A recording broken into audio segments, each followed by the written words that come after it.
Cade McNamara will start the opener against Colorado State.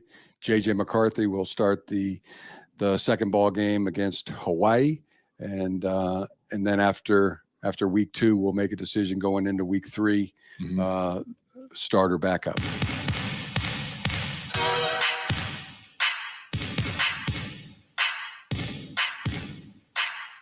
Welcome into Game Week. Dennis Fithian with you here, Michigan Football Today. That was Jim Harbaugh, Michigan coach, on the In the Trenches podcast over the weekend.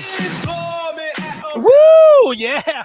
You know, I would be yelling and screaming and carrying on if it was just a regular game week, kicking things off to get everything going, rolling into Labor Day weekend, all fired up, for the start of the college football season, like every year, except the pandemic year. We all know what was going on there.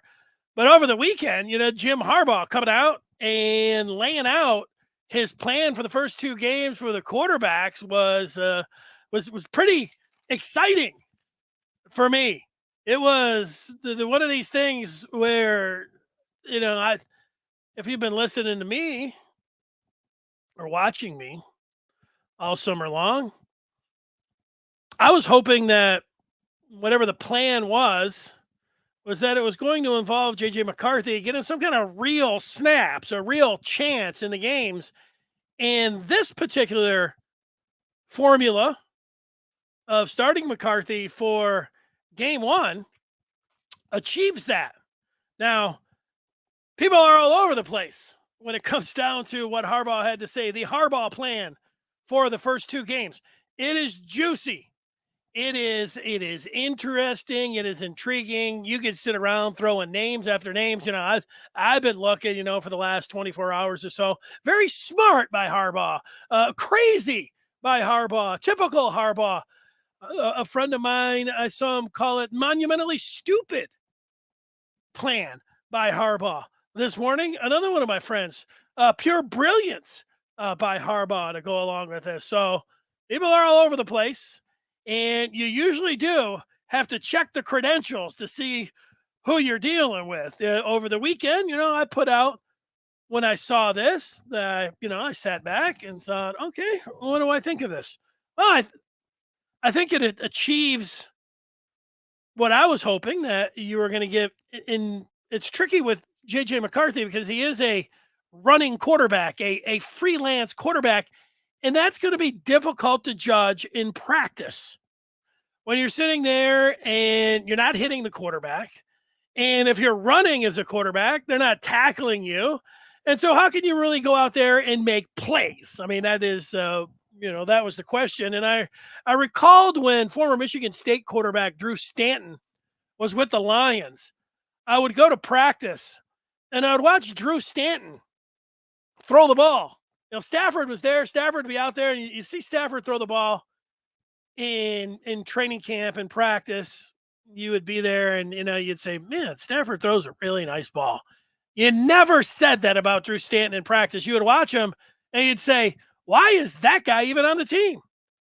That guy can't throw the ball." He's ducks, and it was compared to Stafford, it was night and day. Do you know what happened when the game was on and you put Drew Stanton in? Drew Stanton started running around. He started, playing by feel. And a lot of it with the Lions, maybe all of it. No, he did get in there for a game or 2. But most of it was in the preseason where he was running around making plays. And you'd say, this is different. Hey, well, he ended up, I think, going to Arizona and playing a lot. He's never a great NFL quarterback, but the point remains. I mean, he was one of these guys, wasn't a practice guy. He was a game guy. And I know there were people that you put into, even though you're a Michigan fan, you still end up, putting yourself into a category of a Cade guy or J.J. McCarthy guy. And I put myself in the category of, here's what I think is best. But if the other guy ends up winning it and winning the job and performing successfully, it's not like you're going to be upset about that. You ended up being wrong about your gut. And when it comes to practice, and nobody is watching any practice except the coaches and, some of the, people that they invited, no media, nobody else. So you really have to go on reporters getting information from whatever sources they're talking with. And if it's not Harbaugh and it's not White, the main guys that are making the decision, Weiss, Moore, Harbaugh, throw some other coaches in there as well. And depending on what day you talk with them, there was the general take about the practices in the fall that it was pretty close, but Cade had moved ahead in the practices and were likely to start, even though they were getting 50-50 work. For me, I think that what I liked about this is that you do need to take a step back. You always have to know that, the court, people go crazy. 90% of football fans, we're going crazy about quarterbacks. Well, just, it's the most important position. It's all quarterback. And then, with Michigan, when, in general, you're talking about college football fans, you talk about Harbaugh and quarterback. So you have both of these gigantic factors that the overwhelming majority of people obsess about and talk about when it comes to Michigan football, the quarterbacks and Harbaugh. And it all came together this week with this battle between the two quarterbacks, week 1 and week 2. And I think that's the place where if you're torn and you don't really know, you hope Harbaugh's getting it right, whatever, that we had always talked about September, looking at the schedule being, however you want to say it, super easy, manageable. Now, Michigan's going to be a big favorite. And even after this weekend, it even looks like they're going to be a bigger favorite. Now, they could start Mozzie Smith at quarterback in game 1 and Mason Graham in game 2, and Michigan would win by double figures. I think we all believe that. So that this is some cockamamie rotation that's going to blow up in their face, because people are worry and are always trying to predict the downfall, there's going to be that. It's unconventional. So there's always going to be like, oh, Harbaugh's really screwing this up. Because the truth is, even though I am picking Michigan to go 11-1, it's really hard. I know this, to go 11-0. There's not many teams that are going to do that out there, save, the very elite. And yet I looked at the schedule and I know the personnel, but there's a lot of people that will look and say, hey, last year, Michigan rang the bell. It was great and everything, but it's going to be very hard to do that again. They're likely, going to drop a road game, before they get to Ohio State somewhere, probably Iowa. And then they'll drop another game. They'll probably lose 3 games. That's what it's kind of, people's, whether it's a knee jerk, is kind of their feeling. I don't feel like that this year. It's not all based on just being wide-eyed and Michigan breaking through last year. That helps, having done it. But I look at the team that they have, where the games are being played this year, the schedule lines up really well. And we always talked about, to go back to the start, that the schedule allowed you to do some things if you were Jim Harbaugh. And, I think it's getting, whatever you want to call it, creative. I don't know how creative, you want to say this is. There was some news today. Harbaugh is just getting done meeting the media down as per usual on a Monday and game week. He indicated that, and this was something that I was wondering, because he said that McNamara is going to start game 1 and McCarthy is going to start game 2 over the weekend. We knew that heading into today. Today, he said that both quarterbacks will play in the game that the other quarterback starts. So this Saturday, McNamara is going to start, but McCarthy's still going to play. And you had to wonder how that was going to work if Harbaugh was going to say, all right, McNamara, you're going to be out there for the entire half. If Michigan gets up by, 3-4 touchdowns in the third quarter, then maybe they'll, start putting in the backups, and McCarthy could be that. Then maybe they would leave McCarthy out of the mix totally if they're up by 3-4 touchdowns and put Davis Warren in, and then go to that same plan in game 2. Could have, but no, Harbaugh is going to, and we don't know exactly how he's going to deploy the backup or how he's going to rotate him in, but he said they will play.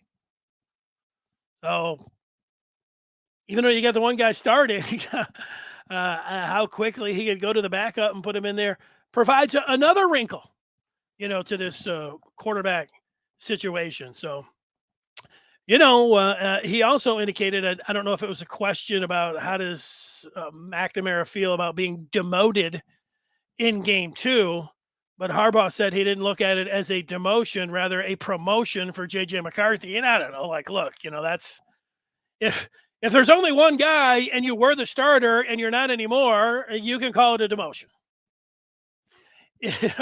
And he just said, well, it's a promotion for the other guy. True, but it's also a demotion. But I still get back to you have these games to play with. And what we still don't know, and I see somebody, I'm going to put a lot of the feedback up here today, where somebody said, well, the real question, who's going to start game 3? Correct. We will all, here's the thing that I do like about it. We're all talking about, well, here's what everybody was saying in practice. And apparently, this is what, McCarthy was doing. And even Harbaugh laid it out on what he thought, how it's going to break down, which I will get to coming up here momentarily. But you and I and everyone else has a chance to judge it for real now.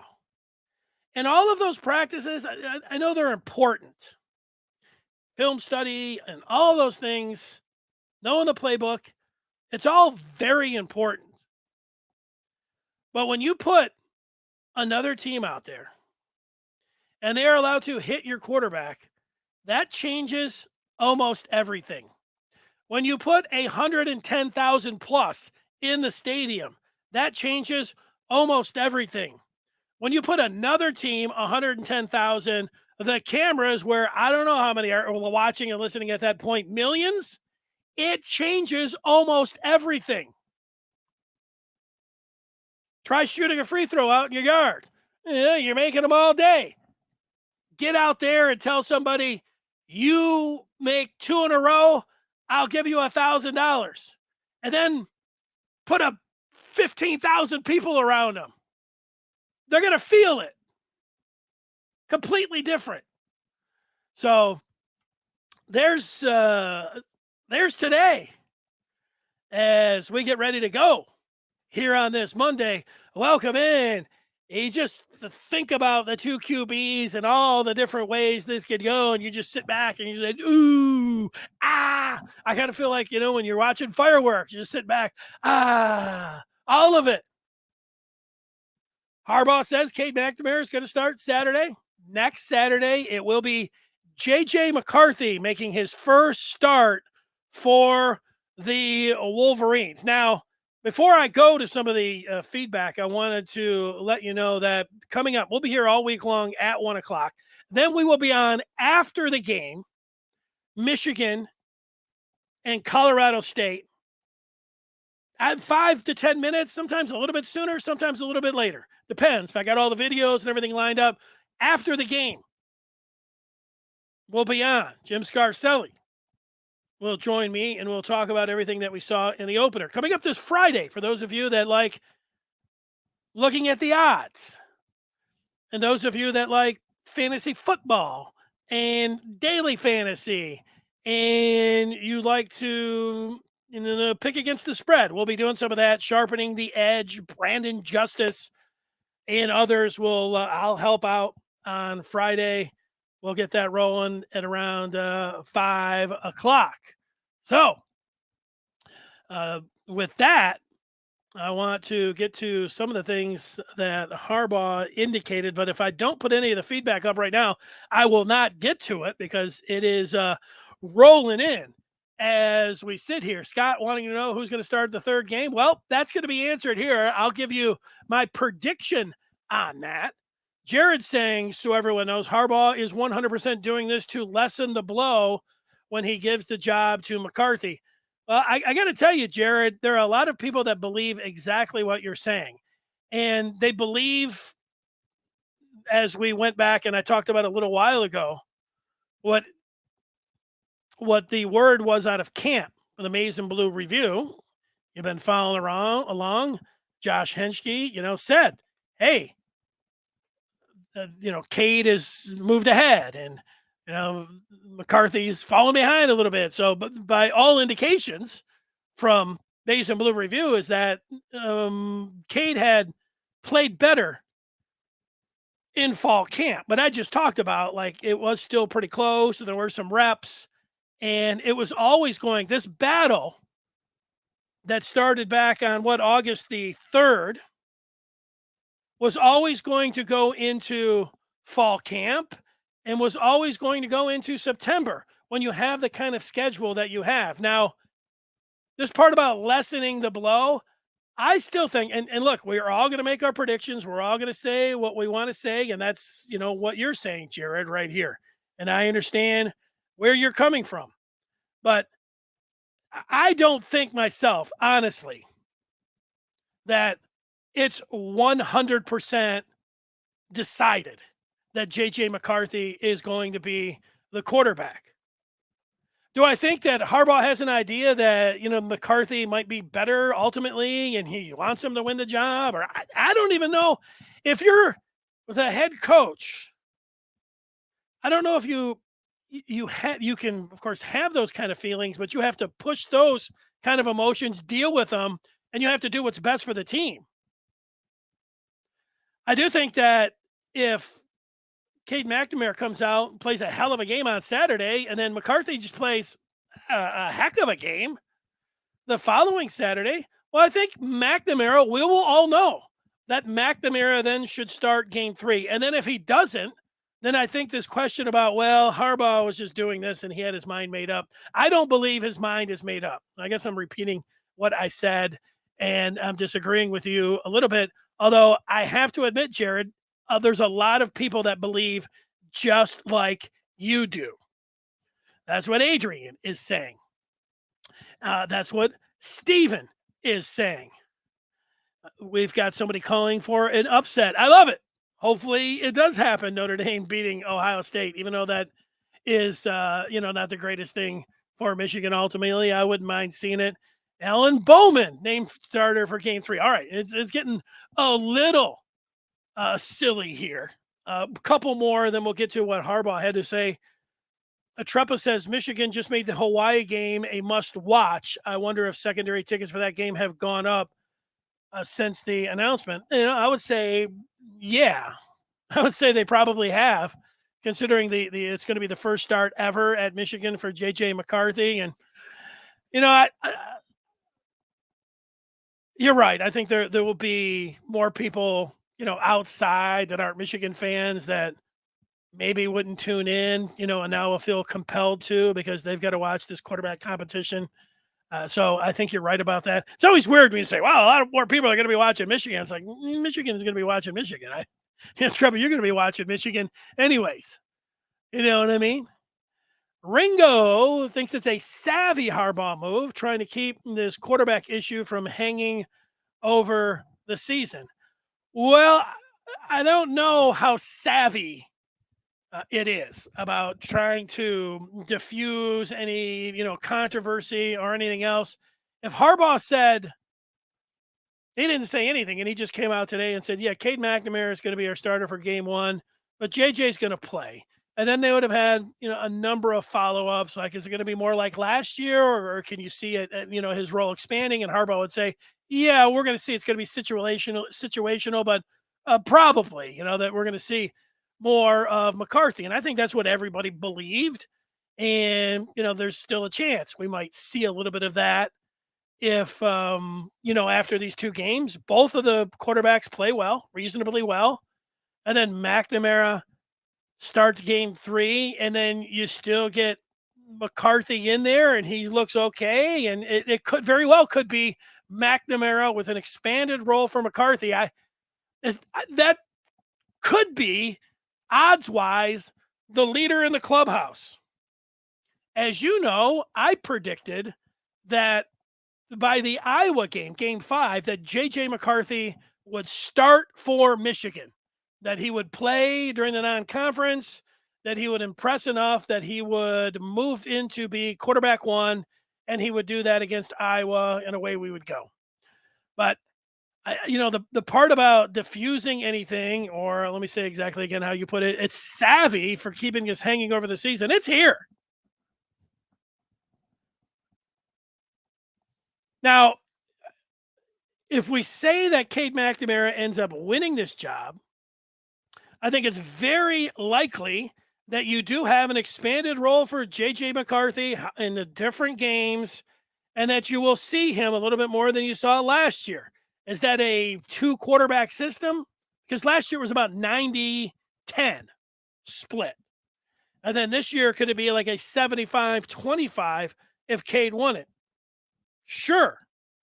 And again, I think that's very possible and is the leading scenario in the clubhouse. That is not the one that I'm selecting. I'm selecting now that I see this 2-gamer that J.J. McCarthy is going to start game 3. And will then Cade come in? Well, Captain Cade, having lost his starting quarterback job, will then he be the quarterback that is inserted in different situations? Maybe. I'd say probably you would see him.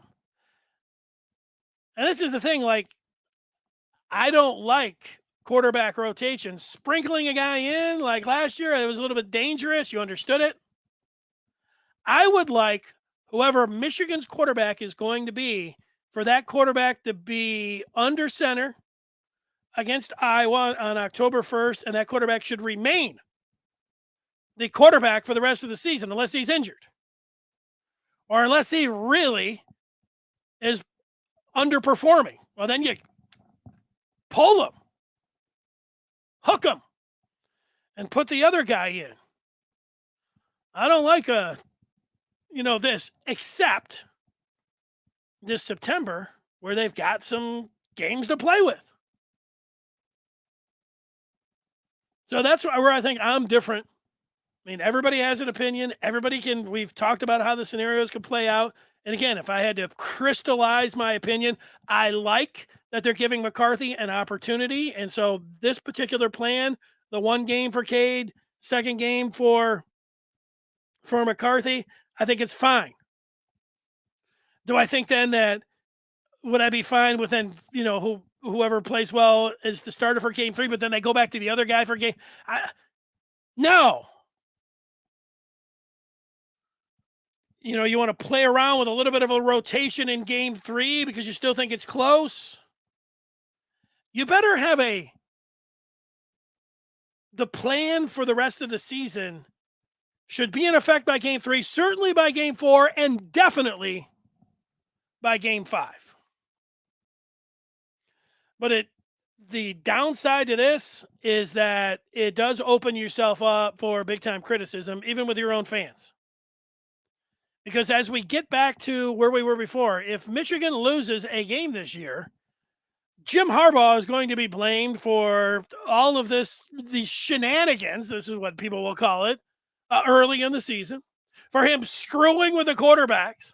If McCarthy wins it and somehow, loses a game, whatever, at Iowa, if he's the guy, maybe throws an interception and Michigan loses, their own fan base will be like, you had a guy who beat Iowa like a drum last year and won the Big Ten for first time in nearly 20 years, and you benched him for, your young hotshot, and he will be raked over the coals.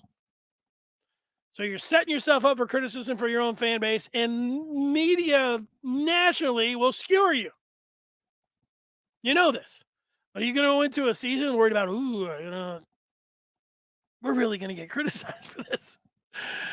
No, you don't think that way. So it's pretty wild. Now let's get back. So what we do know is that Harbaugh did put some parameters out in what we want to look at. Blue Dove saying on Twitter, it's Cade supporters who don't like it from what I've seen. Yeah. Well, look, you'll be a Cade supporter, but you should also be a McCarthy supporter, even if you think Cade's the best guy for the job. I think the thing to remember is that these are, they're not practices because you can hit the quarterback. And then you can also attend the games and they're going to be televised. If they're really scrimmages or practices, nobody's allowed to watch them.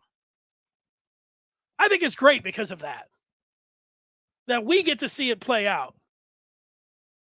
Yeah. Are we going to draw our conclusions by seeing how these two guys play in these games? Yes, as it should be. And look, I mean, you're a big Cade fan. I think you're nervous about. I think when people do this, they want to cushion the blow to when things don't work out. I mean, if you're a Cade McNamara supporter and McCarthy wins the job and he's blowing through the Big Ten season with eyes against Ohio State and Michigan's undefeated, are you gonna? At what point are you gonna be like, no, I'm still a Cade guy? Is it going to hurt your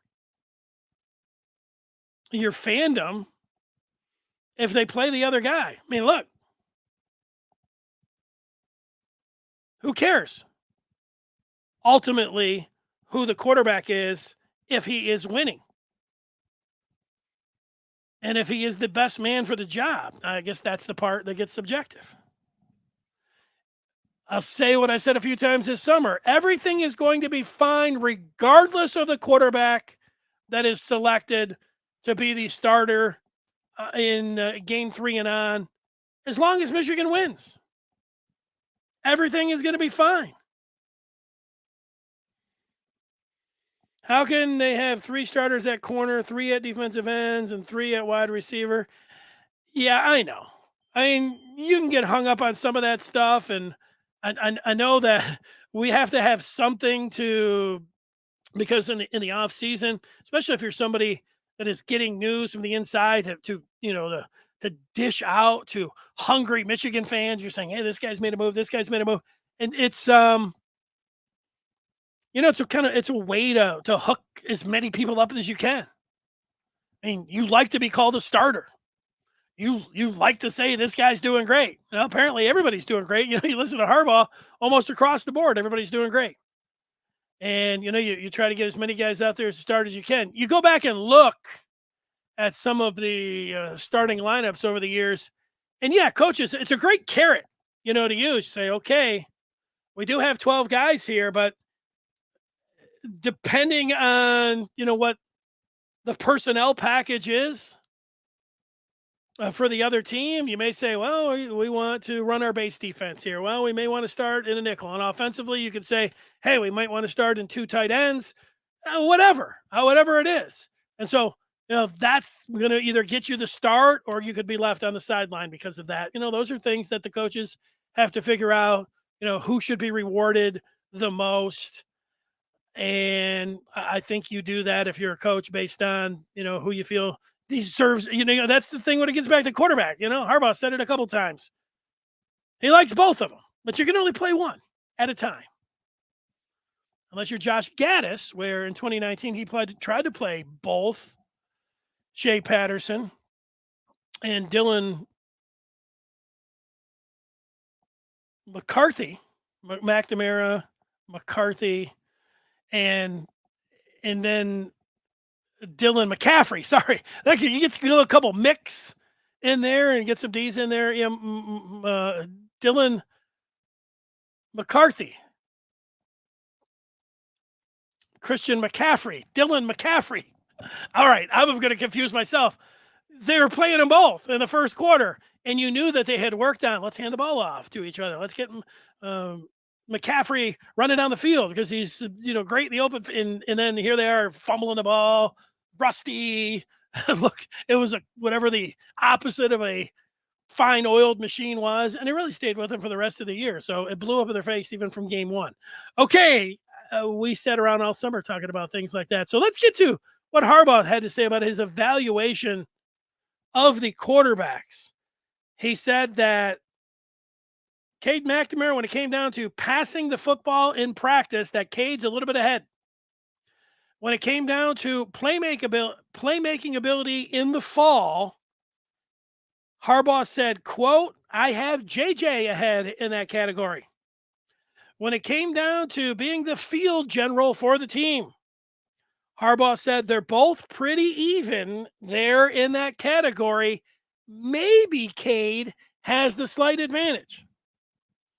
And maybe that's what got Cade the start in the opener.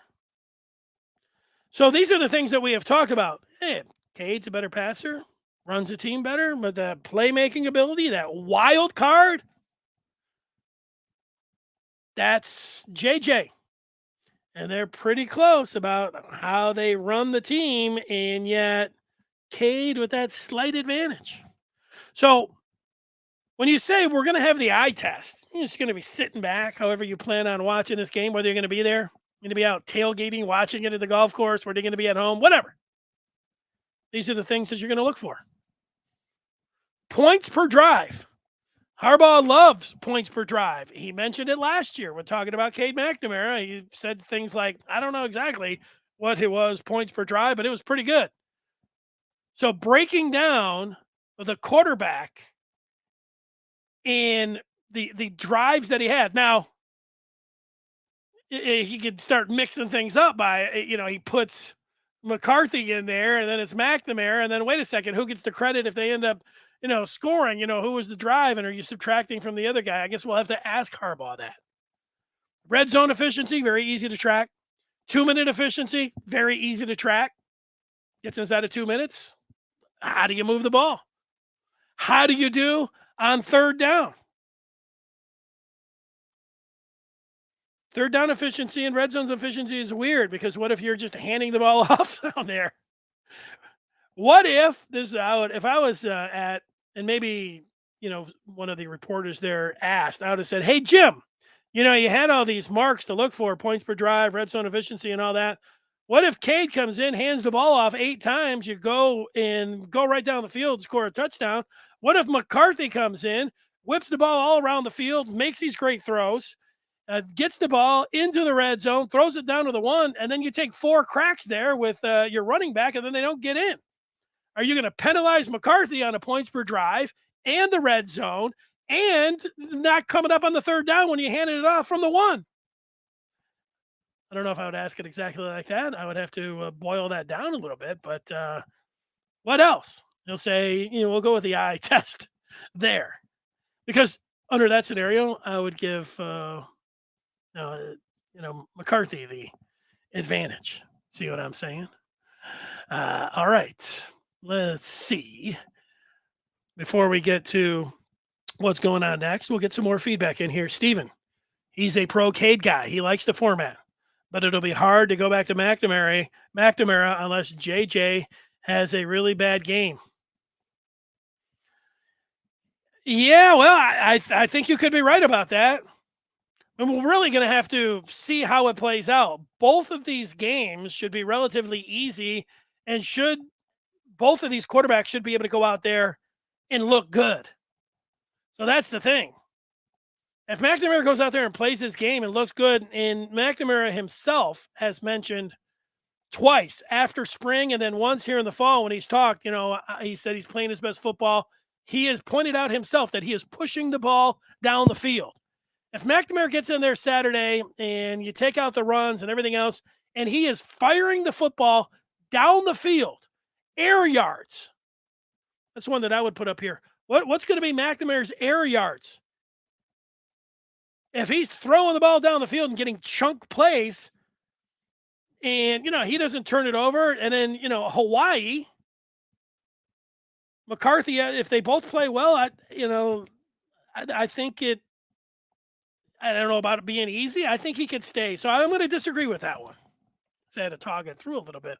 I don't think it's going to be that hard. I mean, anything that you do, it's tough. It's tough to go in there and tell your captain, who just won you the Big Ten for the first time in nearly 20 years, who's playing his best football, could run the team, and in a really close battle, you got to go in there and say, we're going to J.J. McCarthy. Is that hard telling him?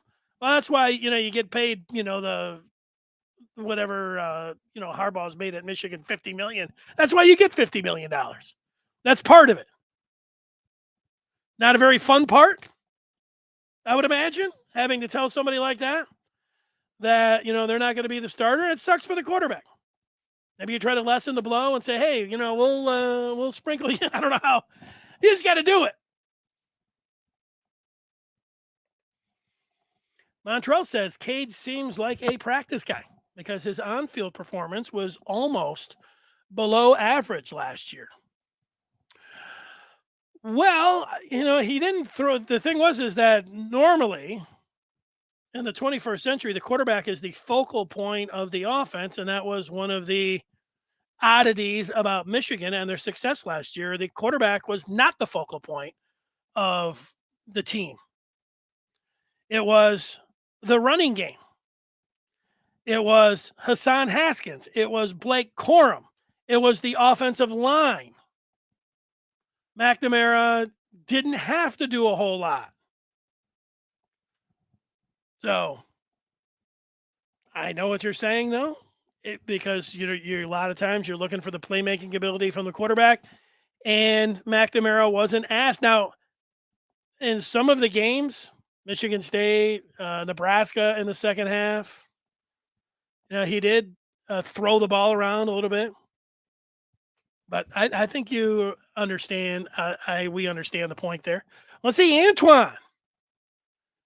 It says most of the people that don't like the idea are Michigan haters, trolls.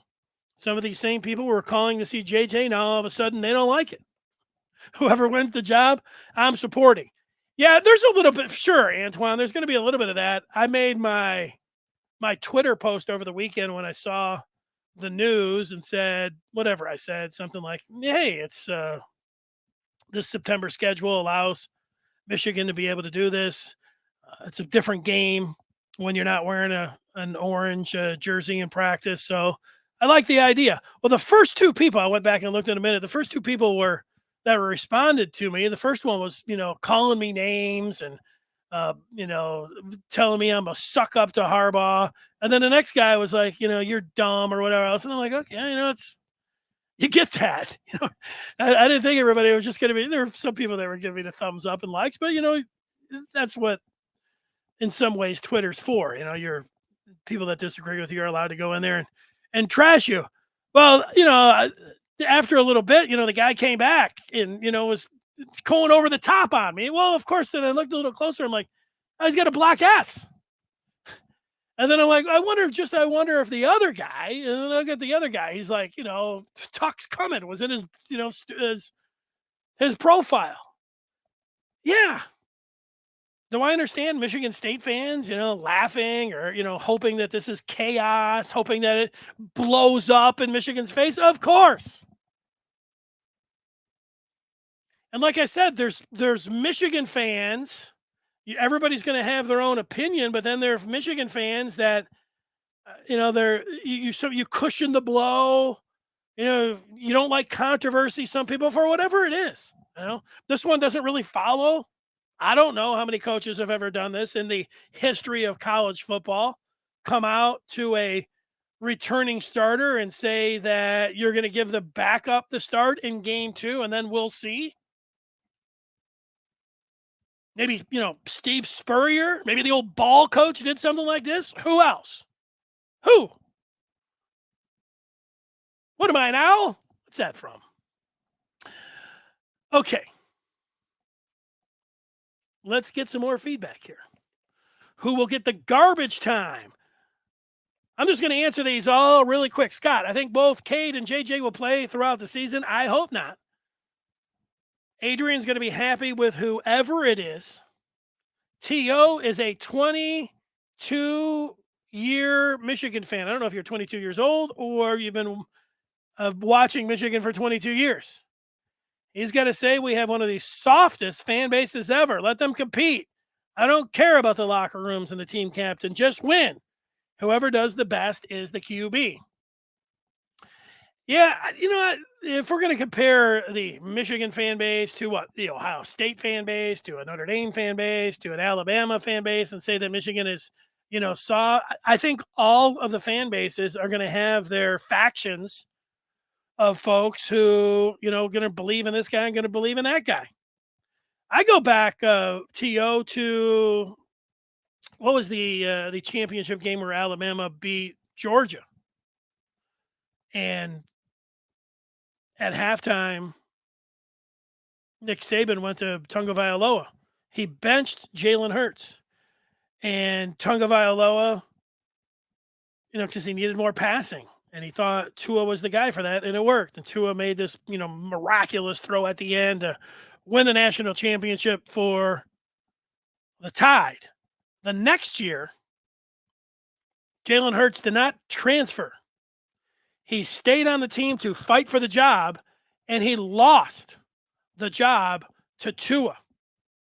And he was the backup for the entire year until the SEC championship game where Tua got hurt and Hurts came in and rallied the Tide and won the SEC championship game for him.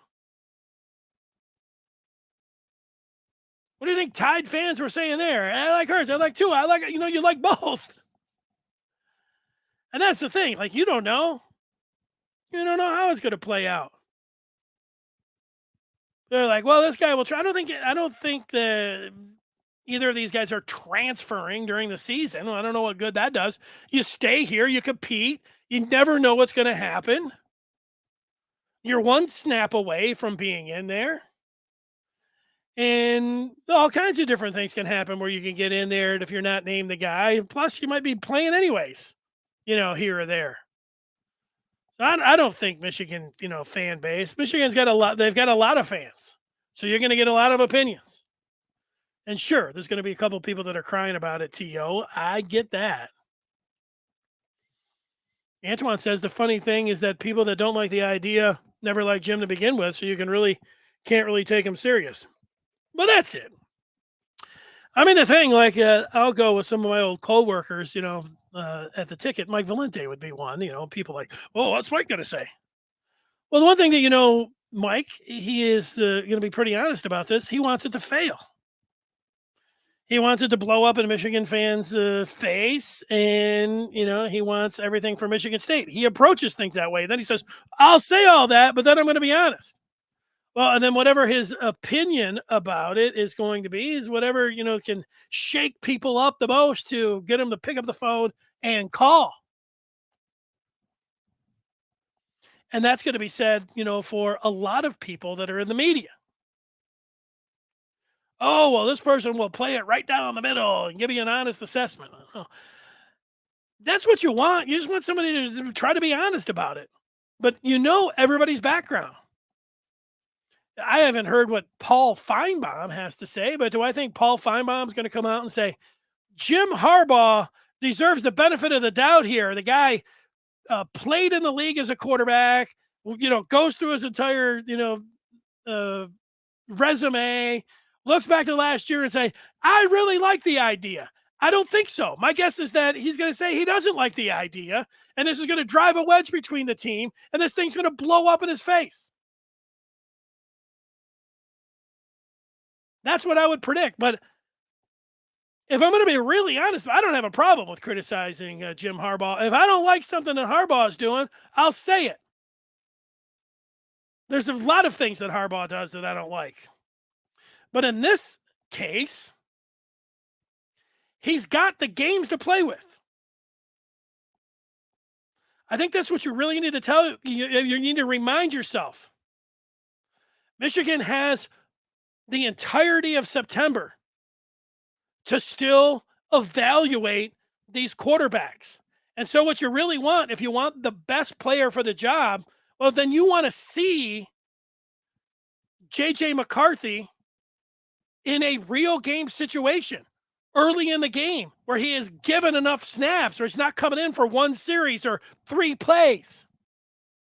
Let him go through the entire week getting the starter snaps. Let him come out of the tunnel, go through everything, lead his team, go through the adjustments at halftime.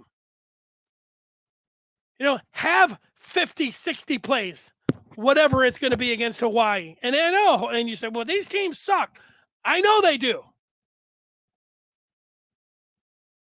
But it's still better than standing there. Look, you stand there in an orange practice and somebody's coming off the edge and coming at you and you see the receiver down there and you've got the orange jersey out, you say, I'm going to hang in for just a split second more because that guy can't touch me. And you fire it over the middle, you make the greatest play in the world. You get into the game, if even it's freaking Colorado State, and you're standing there and you're standing in the pocket, and this guy's breathing down your neck and coming right at you, guess what? He's not letting up. He's putting his shoulder into it, and he's driving you on the ground and trying to plant you like a tulip. That's a hell of a lot different with 110,000 watching and millions others sitting around with every single thing to go with all the pressure of the world on you. I don't know about all the world. a lot different than standing around in practice whipping the ball around the yard when you can't get hit.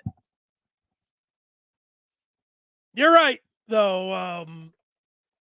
Look, and there's a lot of Michigan people are like, yeah, I love it. They'll be like, because, a lot of times they're just going to back and jock Harbaugh for whatever he does. You know who those people are.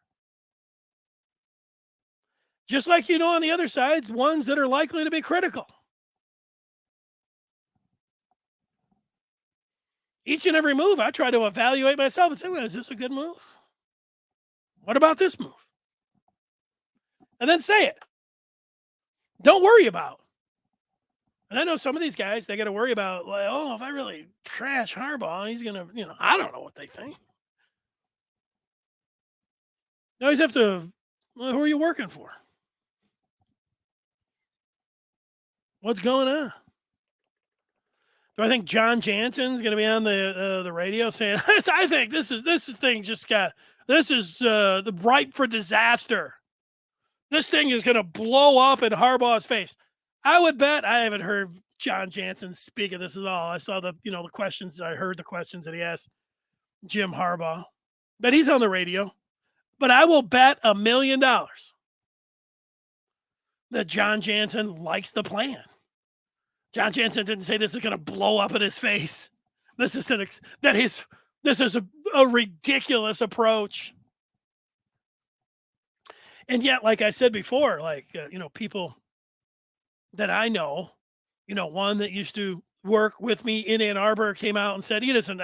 He called it monumentally stupid. That this particular plan.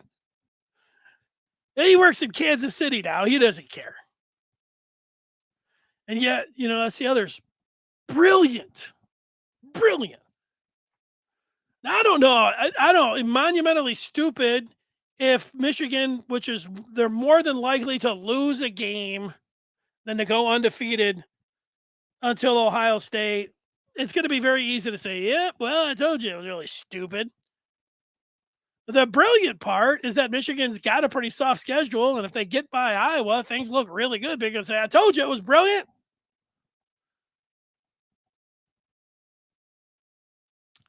I don't think it's brilliant or stupid. I like it because you're giving McCarthy a chance to show what he can do in the bright lights. Much more than having to take the word, you just come out of practice and you're like, well, this guy's going to be the starter. What are you going to say? You know what people say? Well, I'm going to trust the coaches. They're the ones that are there every day with them. When they see it, even though you get some, some insiders will tell you. Josh Henschke will tell you from the Maize and Blue Review, like, Cade is perform better in practice. You'll take the word of Josh, and then you'll take the word of the coaches, and you'll just back them, and that's it. What I like about this, I don't know, not brilliant, not monumentally stupid, is that we can make our own judgments. We'll be able to see it. And the hard part is going to be, this is one of the things that I am good at, is to be able to put it in context. Just like Cade McNamara's not going out there and playing against Alabama's defense. And just like JJ McCarthy's not going up against the 21 Georgia brick wall. Godzilla's not going to be coming after him from defensive tackle and all those other 7 defensive players that were taken in the first round. It's going to be the rainbows. You know that. I know that. Now, I don't know how many other people, but you're going to try to still understand that these are teams that they should have a lot of success against. No. There we go. It's a billion-dollar industry and no sentimental choices. Yeah. Well, if you're getting into sentimental choices and your job is on the line, you're in trouble.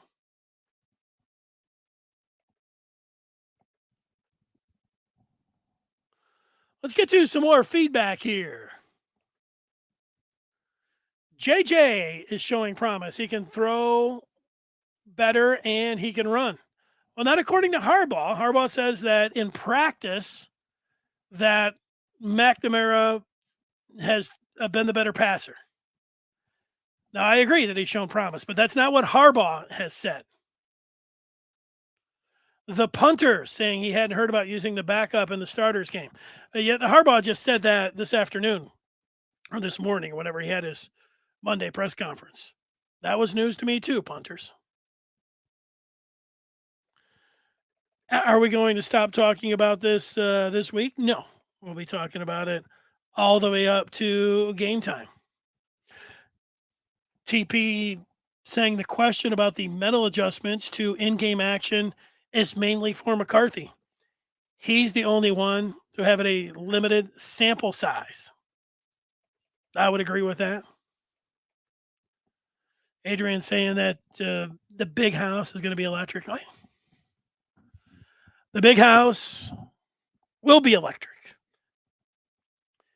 You know, back in the day, when I was going to the big house for every game, the big house had a bad rap. People would say, the old blue hairs don't cheer enough. Or you'd hear people say, that's the quietest 110,000 people that I've ever heard. And I didn't have much of an argument for him. My argument is that not that Michigan fans were spoiled, but there was a little bit of that to it. That if prior to 2007, Michigan fans expected Michigan, I mean, for the 40 years prior, Michigan fans expected Michigan to play for the Big Ten championship and that Michigan had a chance to play for a national championship for 40 years in a row.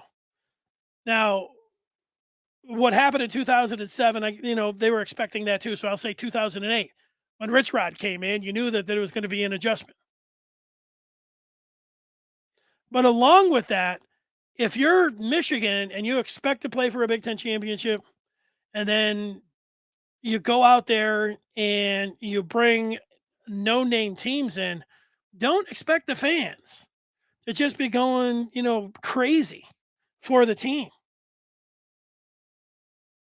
It's like Ohio State. They're playing Notre Dame Saturday night at the Horseshoe. Guess what? It's going to be very electric there at the Horseshoe. I think we could all agree on that. Whoever Ohio State is playing week 2 at noon, are they playing Ohio Bobcats or something? There's not going to be the level of intensity, even for, the crazy drunk Ohio State fans. And I think that's what went on for Michigan for years. Like, when it was a big game, people got excited.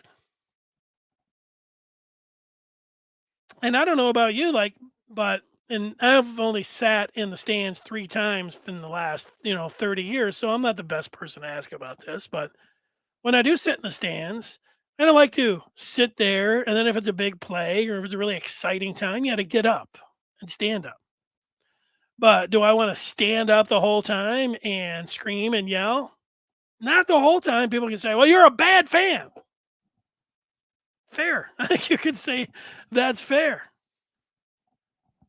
I don't want people throwing things at me because if I went somewhere and they're standing up, 1 minute into the game, let's go, just looking behind me, tell me,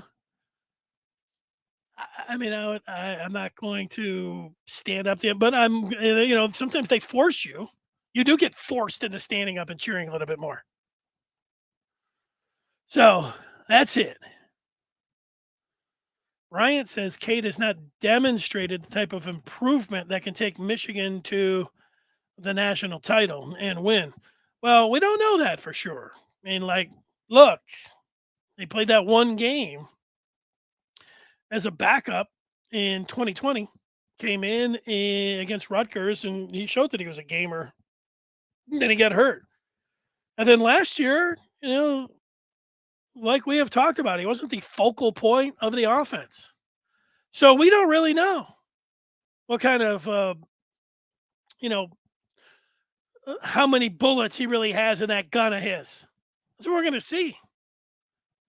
And no, he didn't really demonstrate it. He didn't have a good spring game. He only had 3 series, and they weren't all that great, as we have talked about. So regardless, he better come out, push the ball down the field, and be on point. If he hands it off 6 times and they get in, he's got to show something. Because guess what? We all know McCarthy's going to be looking to show something on Saturday. People calling it a boring offense. You got bored with all that winning, huh?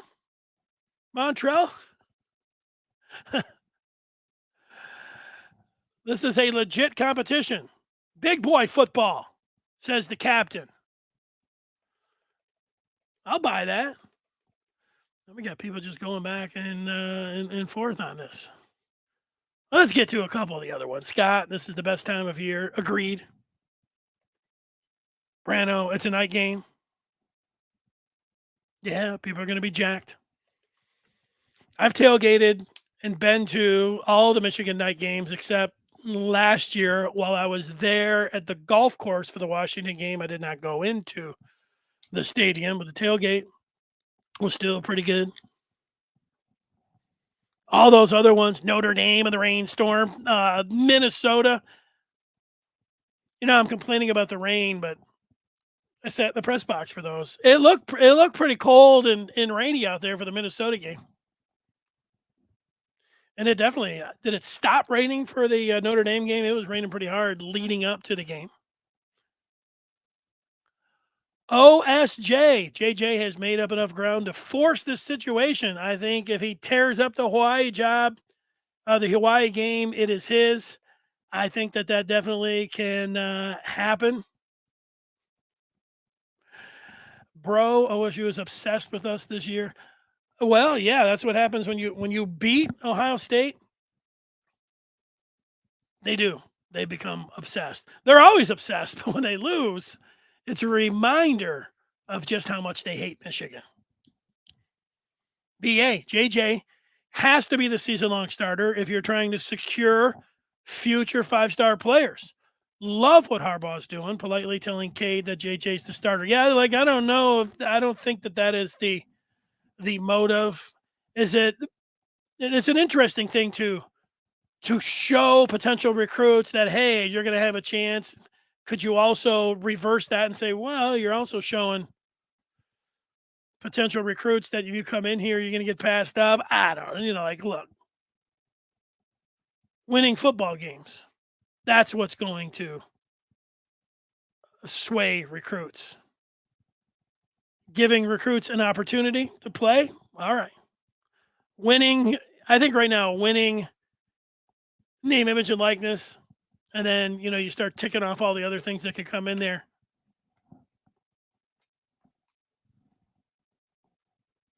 I'm a 5-star quarterback. I don't want to go to Michigan because JJ was, and he wasn't given an opportunity. That's the line of thinking. Yeah, how much Harbaugh is thinking about, recruits and things like that. I hope he's not thinking about any of that. You better hope he's not thinking about any of that either. You better think he's thinking about what's going to be best to get the best player out on the field for this particular Michigan team.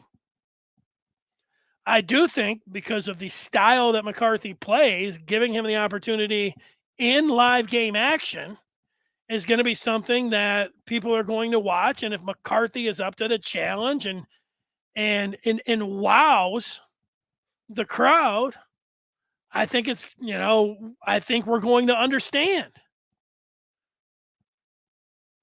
And if you're a big time Cade supporter and you see the wow plays, you'll understand too. But again, doesn't mean the other guy is never going to be heard from again. All right, I'm going to take 3 more on the feedback. If they both play very well against weak opponents, why for game 3 go with a more limited option? Go with the option that presents the best talent and potential. Well, there gets to a point where for me, I want to have this. I don't want to be flip flopping and rotating, and this guy's in, that guy's in. Once you get to Iowa, because I do think it becomes a distraction. I do think that I haven't seen. I'm not in favor of it. There's other people that are in favor. We've already seen them in here today talking about that. They think it's going to go on all year, and then of course there is the possibility that McNamara wins it, and then you see JJ like you did last year, but even more, which is pretty close to getting a rotation, and it's something that I don't like.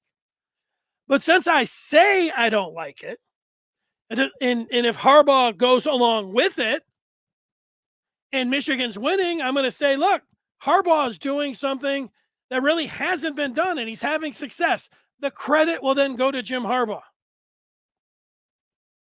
I'm not looking to plant some seed where I'm going to be like, well, I told you Harbaugh didn't know what he was doing. I like this particular part. I don't like if it continues going where they're putting them all in left and right all the time.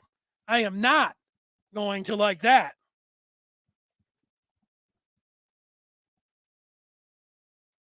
OSJ, it's too bad we got robbed of a head-to-head Cade versus JJ Spring. That's a good message right there. Who's our game-breaking receiver? Does Michigan have one? Yes.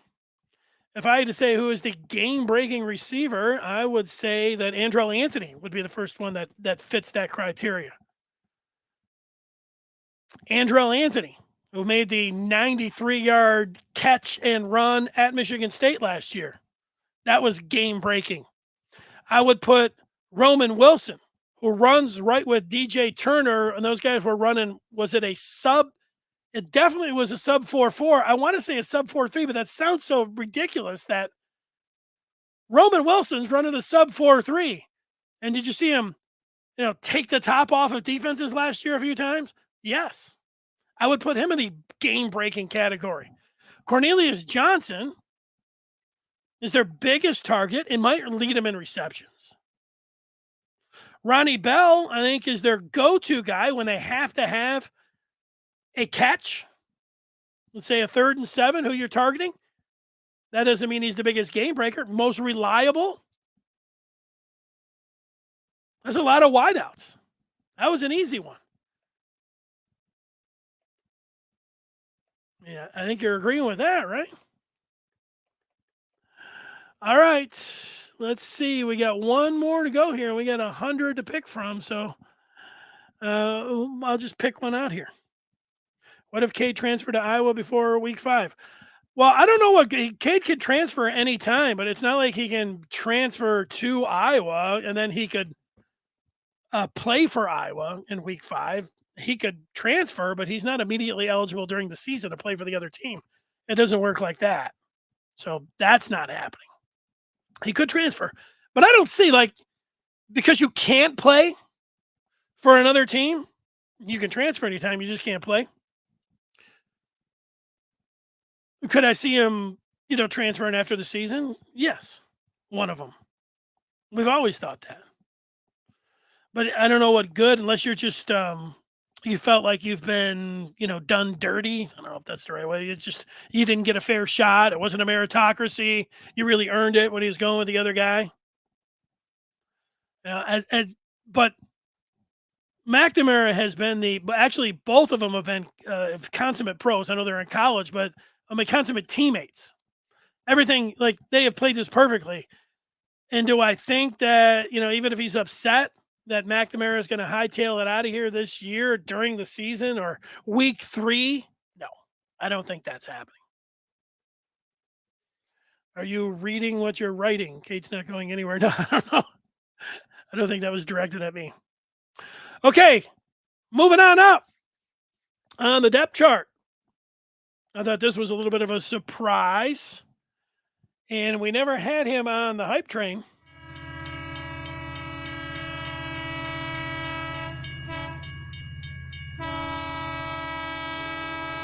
Number 55, true freshman defensive tackle Mason Graham.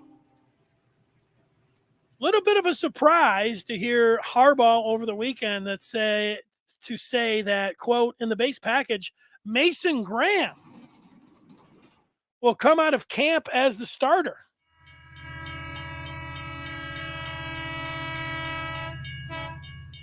Now, we had heard a little bit about Mason Graham, but I thought more of the hype was on Kenneth Grant, but that's hype. Starter. All right, so there it is. I want to thank everybody for watching and listening today. Join up the Maize and Blue review. We've been talking about this all weekend long. We will continue to all day leading up to Saturday's kickoff. You go to michigan.rivals.com. Oh, yeah, you want to know what's going on in recruiting? They're talking about that all day long as well on Maize and Blue review. So thanks for watching. Hit those like buttons. Thanks for leaving all of the feedback. All of those kind of leave a review. If you listen to the podcast, I love the folks that do that. I will put you into my favorite category. And we will be back tomorrow getting ready for the opener and everything that goes into what you need to get ready for with Michigan and Colorado State over Labor Day weekend, which really is a great couple days of football that starts on Thursday and takes us right into the weekend. So thanks for watching. I will be with you here tomorrow at 1 o'clock. Till then, see you.